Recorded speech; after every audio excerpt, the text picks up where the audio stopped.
राज्यपाल महोदया के अभिभाषण पर अपना पक्ष रखने का अवसर प्रदान किया। मैं अपनी पार्टी अपना दल की ओर से माननीय राज्यपाल महोदया के अभिभाषण में उनके समर्थन पे खड़ा हुआ हूं। नहीं महोदय, आज हम जब राज्यपाल महोदया के अभिभाषण पर चर्चा कर रहे हैं, कल हमने नेता प्रतिपक्ष का भी पक्ष सुना, माननीय सदस्यों का भी पक्ष सुना, सबका पक्ष विपक्ष के सबका। तो सबसे पहले मैं इतना कहना चाहूंगा कि हमारी सरकार सुशासन, सुरक्षा, विकास के मार्ग पर आगे बढ़ते हुए अपराध और भ्रष्टाचार के प्रति जीरो टॉलरेंस की नीति के साथ शांति और सद्भाव का वातावरण सुनिश्चित कर रही है। मान्यवर अध्यक्ष महोदय, हम सब कल से लेकर के जब से परिचर्चा प्रारंभ हुई है, कई विषयों पर बात रख रहे हैं। मैं सिर्फ 2 विषयों पे अपनी बात रखना चाहता हूं। मान्यवर, कल हमारे नेता प्रतिपक्ष ने 2 बातें रखी, एक जाति जनगणना और दूसरा क्रेडिबिलिटी। मैं सबसे पहले जाति जनगणना पर एक विषय रखना चाहता हूं। हमारी पार्टी और हमारी नेता प्रारंभ से जाति जनगणना की मांग करती रही है और हमारी पार्टी आज भी ये कह रही है कि जाति जनगणना होनी चाहिए। मैं अपने समाजवादी पार्टी के साथियों से बस इतना पूछना चाहता हूं। वर्मा जी सुन लें मेरी बात भी। मेरी बात आप अपने नेता तक पहुंचा पाएंगे, ये मुझे विश्वास है।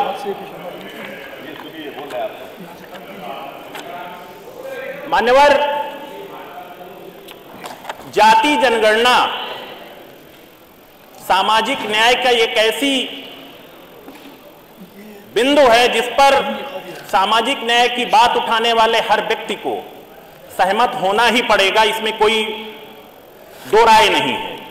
हमारे जितने भी सामाजिक न्याय की बात करने वाले लोग हैं, दल हैं, व्यक्ति हैं, सबके लिए जाति जनगणना बहुत ही महत्वपूर्ण विषय है। पर मेरा सवाल दूसरा है। मेरा सवाल ये है कि हमारी समाजवादी पार्टी के साथी 4 बार सत्ता में रहे हैं। 4 बार सत्ता में रहने के दौरान उन्होंने एक बार भी जाति जनगणना का विषय कभी उठाया हो तो मुझे बताएं। मान्यवर, जैसे ही विपक्ष में आते हैं जाति जनगणना की बात याद आ जाती है। मान्यवर, मैं एक विषय रखना चाहता हूं, अपने समाजवादी पार्टी के साथियों से पूछना भी चाहता हूं कि ये जो जाति जनगणना का विषय 2012 से हमारी नेता जब इस सदन की सदस्य बनी पहली बार, तो हमारे नेता प्रतिपक्ष के मुख्यमंत्रित्व काल में उन्होंने कई बार यह विषय उठाया। उस दौरान 2012 से लेकर के 2017 के बीच में अगर समाजवादी पार्टी की सरकार ने जाति जनगणना के विषय में एक भी पेन चलाया हो तो उदाहरण सदन के सामने रख दें। मान्यवर, मैं कुछ विषय आपके सामने और रखना चाहता हूं।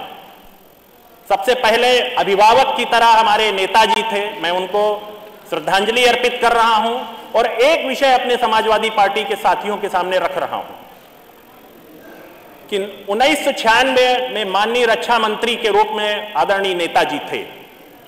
सैनिक स्कूल उन्हीं के अंतर्गत आता था, उन्हीं के मंत्रालय में आता था। उसी सैनिक स्कूल पूरे भारत में पिछड़े वर्ग के छात्र भी पढ़ते थे। हमारे समाजवादी पार्टी के साथियों को उस समय कभी क्यों याद नहीं आया कि इस सैनिक स्कूल में भी पिछड़े वर्ग के छात्रों के लिए आरक्षण होना चाहिए। मान्यवर, मैं अपने समाजवादी पार्टी के साथियों को एक चीज और याद दिलाना चाहता हूं कि हमारी कांग्रेस की आदरणीय नेता भी बैठी हुई हैं। जब 2008 में नीट का कॉन्सेप्ट लागू हुआ और पिछड़े वर्ग के लोगों के लिए उसमें आरक्षण नहीं दिया गया, तो उस समय कांग्रेस की सरकार थी और समाजवादी पार्टी के सांसदों के दम पर वो सरकार चल रही थी। क्यों छोड़ दिया गया? क्यों पिछड़े वर्ग के लोगों को आरक्षण देना छोड़ दिया गया? क्यों हमारे समाजवादी पार्टी के सांसदों ने, साथियों ने उस समय विरोध नहीं किया? मान्यवर, मैं धन्यवाद देना चाहता हूं माननीय प्रधानमंत्री श्री नरेंद्र मोदी जी को, माननीय गृह मंत्री अमित शाह जी को, जिन्होंने जब भी हमारी नेता ने, चाहे केंद्रीय विद्यालय, चाहे नवोदय विद्यालय हो, चाहे नीट में पिछड़े वर्ग के लिए आरक्षण का विषय हो, जिम्मेदारी के साथ उनके सामने रखा तो उस पर त्वरित कार्रवाई करते हुए इन वर्गों के छात्रों को आरक्षण देने का काम किया है माननीय प्रधानमंत्री श्री नरेंद्र मोदी जी की सरकार। मान्यवर, मैं समाजवादी पार्टी के साथियों को कुछ डेटा याद दिलाना चाहता हूं। हमारे बीच मैं साथियों को बताना चाहता हूं कि 1882 में हंटर आयोग का गठन सबसे पहले आरक्षण के लिए हुआ था। महात्मा ज्योतिबा फुले ने निःशुल्क और अनिवार्य शिक्षा के रूप में सरकारी नौकरी में आरक्षण का विषय सबसे पहले उठाया था। हमारे समाजवादी पार्टी के साथियों को सब चीजें याद भी नहीं है और सुनने के लिए क्षमता भी नहीं है, इसीलिए आधे से ज्यादा लोग इस महत्वपूर्ण विषय पर यहां पर सदन में मौजूद नहीं। मैं समाजवादी पार्टी के साथियों को याद दिलाना चाहता हूं कि 1901 में साहू जी महाराज ने सबसे पहले आरक्षण की व्यवस्था को अपने राज्य में लागू करने का काम किया। मैं समाजवादी पार्टी के साथियों को याद दिलाना चाहता हूं कि 1909 में भारत सरकार अधिनियम में सबसे पहले आरक्षण का विषय तत्कालीन ब्रिटिश गवर्नमेंट ने लागू किया। 1931 में जाति जनगणना का पहली बार भारत में कॉन्सेप्ट लागू हुआ। साथियों, 1953 में मैं कांग्रेस की हमारी नेता बैठी हैं, इनकी सरकार थी, क्षमा करिएगा माननीय अध्यक्ष जी, हमारी कांग्रेस की नेता बैठी हैं, मैं इनको भी याद दिलाना चाहता हूं। 1953 में काका कालेकर आयोग बना और काका कालेकर आयोग में पिछड़े वर्गों के लिए जो भी सिफारिशें थी उनको लागू ही नहीं किया गया, उनको अस्वीकृत कर दिया गया। ऐसे हमारे लोग हैं जो आज पिछड़े वर्ग की बात कर रहे हैं। मैं याद दिलाना चाहता हूं कि 1979 में जब मंडल आयोग का गठन हुआ और फिर 1980 में उस मंडल आयोग की रिपोर्ट आई, उस मंडल आयोग की रिपोर्ट को लागू करने में 9 साल लगे। 1990 में मैं धन्यवाद देना चाहता हूं उस महापुरुष को, आदरणीय बीपी सिंह साहब को, जिन्होंने मंडल आयोग की रिपोर्ट को लागू किया और पिछड़े वर्ग के लोगों के हितों की एक नई दिशा और दशा लिखने का काम किया। मैं आज इस अवसर पर जो हमारे नेता प्रतिपक्ष ने कल एक बात रखी कि जाति जनगणना में कौन कौन हमारे साथ हैं, मैं फिर कहना चाहता हूं, जाति जनगणना के इस महत्वपूर्ण मुद्दे पर सामाजिक न्याय की बात करने वाला हर व्यक्ति जाति जनगणना के पक्ष में खड़ा है। उनके लिए यह चुनावी फार्मूला हो सकता है, पर हमारे लिए भावनात्मक मुद्दा है। मैं एक बात और यहां पर कहना चाहूंगा, आरक्षण हमारा अधिकार है, यह कोई भीख नहीं है।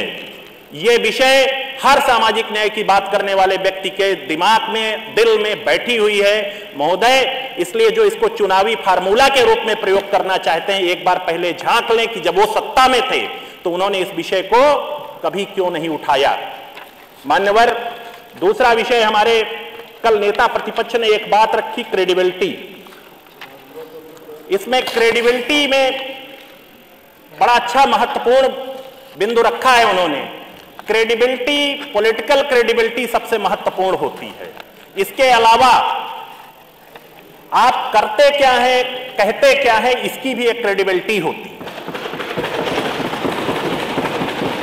कथनी और करनी में अंतर क्या है, मैंने जाति जनगणना के विषय पे हमारे समाजवादी पार्टी के साथियों के सामने रख दिया। आदरणीय वर्मा जी के सामने मैं बहुत जूनियर हूं, बहुत सीनियर हैं, मैं उनके सामने क्या रखूं, लेकिन मैं इतना जरूर कहूंगा कि क्रेडिबिलिटी शब्द जो है, आप स्वयं सोचिए कि आपने अगर जाति जनगणना के बारे में कभी कुछ सोचा होता, कुछ किया होता, तो आज आपको उसको चुनावी फार्मूले के रूप में इस्तेमाल ना करना पड़ता और जनता आपको 17, 19 और 22 के चुनाव में डिस्क्रेडिट ना कर देती। मान्यवर, मैं तो अपनी धन्यवाद देना चाहूंगा माननीय प्रधानमंत्री जी और माननीय मुख्यमंत्री योगी आदित्यनाथ जी की डबल इंजन की सरकार ने। कल एक विषय आया कि जापान कौन कौन गया था।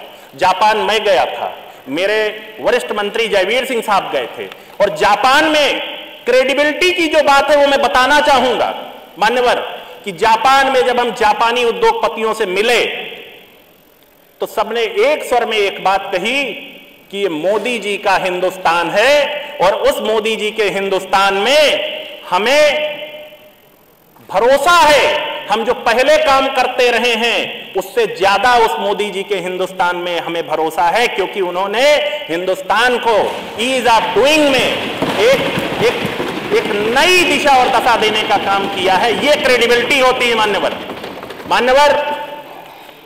हमारे इसी उत्तर प्रदेश में 4 बार की सरकार चलाने वाले लोग बात करते हैं स्वास्थ्य सेवाओं की। आपको भी अवसर मिला था, आपने मेडिकल कॉलेज क्यों नहीं बनाया? आपको भी अवसर मिला था, आपने कैंसर हॉस्पिटल बनारस में जो बना है आपने क्यों नहीं बनाया? कांग्रेस की सरकार रही है, समाजवादी पार्टी उसका समर्थन करती रही है। आपने एक अच्छा कैंसर हॉस्पिटल जैसे बनारस में बना है, पूर्वांचल के कैंसर के लोग जो हैं पेशेंट वहां जाकर के इलाज करा रहे हैं। मान्यवर, कभी आपने कोशिश करके देखी होती, पर आपके अंदर इच्छा शक्ति ही नहीं है, क्योंकि फिर वही बात आती क्रेडिबिलिटी की। आप मान्यवर, मैं तो तथ्यों के साथ आपसे बात कर रहा हूं। मैं निवेदन करूंगा, लखनऊ में ही नहीं बना, अभी तो मैं धन्यवाद देना चाहता हूं, फिर वही क्रेडिबिलिटी की बात आ रही है। अमेरिका की एक स्वयंसेवी संस्था ने 480 करोड़ रुपए इसी एसजीपीजीआई को डोनेट कर दिया है, इसी यूपीजीआईएस के दौरान। यही क्रेडिबिलिटी होती है सरकार की, यही मोदी जी की क्रेडिबिलिटी है। हमारे साथी कहते हैं, कल चर्चा हो रही थी बार बार क्रेडिबिलिटी पर, हर गरीब व्यक्ति ने जिसको आवास मिला है, जिसको गोल्डन कार्ड मिला है, उसके मन में जो क्रेडिबिलिटी सरकार के प्रति बढ़ी है या मजबूत हुई है, उसी का नतीजा है कि 17 भी साफ, 19 भी साफ और 22 भी साफ और 24 में नतीजा आपके सामने आने वाला है। आपने कई फार्मूले बनाए, आपने गठबंधन भी किया, ऐसा बड़ा गठबंधन कि 19 में हमारे पूरे उत्तर प्रदेश, पूरी दुनिया में यह था कि अब तो कुछ होने वाला नहीं है। फिर क्रेडिबिलिटी की बात आती है, जो करता है उसी की क्रेडिबिलिटी बनती है। मान्यवर, मैं अपने समाजवादी पार्टी के साथियों को याद दिलाना चाहता हूं कि त्रिस्तरीय आरक्षण का जब विषय था तब आपने क्या किया। आज आप उल्टी बात करते हैं। जब प्रमोशन में रिजर्वेशन का विषय था तब ने आपने संसद के अंदर आपने फाड़ करके फेंक दिया। ये आपकी क्रेडिबिलिटी है, ये आपका सामाजिक न्याय के प्रति कमिटमेंट है। मान्यवर, मैं आपको याद दिलाना चाहता हूं, कल बात हो रही थी कि हुआ क्या। जब आप कुछ करना चाहते हैं, आप जाकर के मिर्जापुर के अंदर एक बार देखिए कि परिवर्तन करने की अगर आपके अंदर इच्छा शक्ति है तो परिवर्तन होता कैसे है। आपको एक विश्वास आपको रखना पड़ेगा, लोगों को विश्वास दिलाना पड़ेगा। मान्यवर, मैं बहुत एक विषय पे अपने समाजवादी पार्टी के साथियों से पूछना चाहता हूं। मैं तकनीकी शिक्षा मंत्री हूं, शिक्षा से संबंधित विषय पे बात रखता हूं। मेरे वरिष्ठ सदस्य, मेरे वरिष्ठ मंत्री, उच्च शिक्षा मंत्री भी बैठे हैं। मान्यवर, इसके पहले कभी किसी को इस बात की चिंता क्यों नहीं हुई कि यहां के विश्वविद्यालयों को भी नैक का ग्रेडेशन मिलना चाहिए? क्योंकि आपको इस बात की चिंता ही नहीं थी। आप 4 बार सरकार में रहे हैं और नैक के बारे में आपने कभी सोचा ही नहीं है कि नैक का ग्रेडेशन होगा, उत्तर प्रदेश के विश्वविद्यालयों की एक अलग छवि बनेगी। मान्यवर, इस नैक का मैं धन्यवाद देना चाहता हूं राज्यपाल महोदया को, जिनके कुशल निर्देशन में उच्च शिक्षा, प्राविधिक शिक्षा और चिकित्सा शिक्षा, सभी विभागों के सभी विश्वविद्यालयों ने तेजी से मेहनत किया पिछले 1 वर्षों में। और सबसे पहले गौरव के साथ मैं आपको बताना चाहता हूं कि प्राविधिक शिक्षा विभाग के अंतर्गत आने वाले मदन मोहन प्रौद्योगिकी विश्वविद्यालय ने उत्तर प्रदेश में पहली बार A+ का नैक का ग्रेडेशन प्राप्त किया। फिर लखनऊ विश्वविद्यालय ने A++ का ग्रेडेशन प्राप्त किया। ये इच्छा शक्ति है, ये क्रेडिबिलिटी है, ये काम करने की। मान्यवर, हमारे बहुत सारे साथी बार बार पिछड़े वर्ग की बात करते हैं, पिछड़े वर्ग का क्या हुआ। मैं तो एक विषय अपने विपक्ष के साथियों से पूछना चाहता हूं कि आज हम लोग महामहिम राज्यपाल महोदया के अभिभाषण पर चर्चा के लिए सब लोग एकत्रित हुए हैं। हमारा सिर्फ इतना कहना है, मैं अपनी पार्टी की ओर, अपनी नेता की ओर से, कि अगर वास्तव में आप पिछड़े वर्ग के हित की बात कर रहे हैं, सामाजिक न्याय की बात करना चाहते हैं, तो आपको जहां अवसर मिले वहां करने का प्रयास करिए। मैं आपको एक उदाहरण देना के साथ कहना चाहता हूं। प्राविधिक शिक्षा विभाग में आप जाकर के, आप सारे सदस्यों को मैं एक वो कर रहा हूं, इनवाइट कर रहा हूं कि प्राविधिक शिक्षा विभाग में सामाजिक न्याय की अवधारणा कैसे लागू हो रही है, ये आप स्वयं जाकर के अपने स्तर से पता करिए कि कैसे सामाजिक न्याय की अवधारणा लागू हो रही है। मैं सिर्फ इतना कहना चाहता हूं कि 4 बार आप सरकार में रह चुके हैं। अगर आपके अंदर इच्छा शक्ति होती तो आपको कुछ कहने की जरूरत नहीं होती, आपको किसी बात का वो नहीं होता और जनता आपको नकारती नहीं। बस यही बात कहते हुए मैं आप सबको आपको अध्यक्ष महोदय, आपको धन्यवाद देना चाहता हूं। मेरी शुरुआत है इस विधानसभा में, आप सबके उसमें स्नेह और आशीर्वाद से मैं मंत्री के रूप में ये शुरुआत कर रहा हूं। तो मैं इतना बस कहना चाहूंगा कि जिस विषय पर, जिस तरह से हमारे माननीय विधानसभा अध्यक्ष जी ने यहाँ के बहस के वातावरण को बहुत ही उच्च स्तर पर ले जाने का काम किया, मैं उनको भी धन्यवाद देना चाहता हूं। और फिर अपने विपक्ष के साथियों से एक विषय कहते हुए अपनी वाणी को विराम देना चाहूंगा कि आप जो भी विषय रखें उनको तथ्यात्मक तौर पर रखें, और आपने क्या किया उसको एक बार जरूर आपको सोचना चाहिए। एक अंतिम 2 पंक्तियों से मैं अपनी बात समाप्त करना चाहता हूं। अटल जी के, श्रद्धेय अटल जी की 2 कविताएं थी, मतलब 2 लाइन मेरे को हमेशा याद रहती है। टूटे मन से कोई खड़ा नहीं होता है और छोटे मन से कोई बड़ा नहीं होता है। मैं इतना कहूंगा कि आपका मन छोटा है, इसलिए आप सत्ता से अभी बहुत दूर रहेंगे, और आपका मन टूट चुका है। आप जो चीज बोल रहे हैं, जो कहना चाहते हैं, वास्तविक रूप से उसे रख नहीं पा रहे हैं, इसलिए आपको खड़े होने में अभी बहुत समय लगेगा। धन्यवाद। जय हिंद, जय भारत।